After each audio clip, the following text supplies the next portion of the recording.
Hello बच्चों, आज का हमारा फिर से नीट पीवाईक्यू क्वेश्चन है आपके सामने। और इस क्वेश्चन को हम लोग करते हैं। For a cell involving one electron, एक सेल है जिसके अंदर वन इलेक्ट्रॉन है और उसका ई नॉट सेल गिवन है 0.59 volt at 298 kelvin. The equilibrium constant for the cell. Equilibrium constant हमें कैलकुलेट करना है, तो बताइए इसमें से कौन सा इक्विलिब्रियम कांस्टेंट है। देखो, हमें पता है, हमने एक फॉर्मूला पढ़ा है और वो फॉर्मूला क्या है कि E cell equal E not cell minus 0.059 upon n log QC. ठीक है, ये आपने पढ़ा है।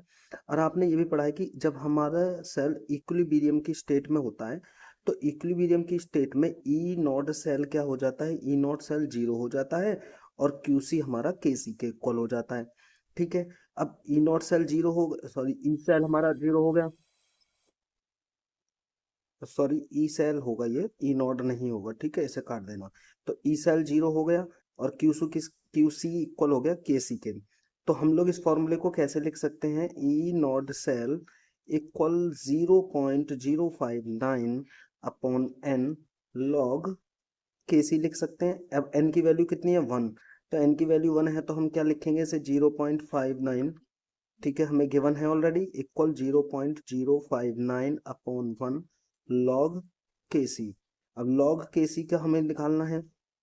हम इस पूरे को सॉल्व करेंगे। इस पूरे को जब आप सॉल्व करोगे तो सॉल्व करने पर आपको क्या मिलेगा, लॉग के सी इक्वल 10। अब हमें तो के सी कैलकुलेट करना है। के सी इक्वल क्या होता है, एंटी लॉग 10 हो गया। ठीक है, अब एंटी लॉग को सॉल्व करना है तो के सी इक्वल क्या आ जाएगा बेटा, के सी इक्वल आ जाएगा 1 × 10⁻10। तो 1 × 10⁻10 आ गया। अब आप आइडेंटिफाई कीजिए और चेक कीजिए आपका आंसर इसमें से कौन सा करेक्ट है। हमारा ऑप्शन डी सही है। कौन सा ऑप्शन सही है, डी। तो इस तरह से नीट के और पीवाईक्यूज आपको चाहिए तो आप इस चैनल को सब्सक्राइब करें, लाइक करें और अपने फ्रेंड्स को शेयर करें। ऑल द बेस्ट बच्चों।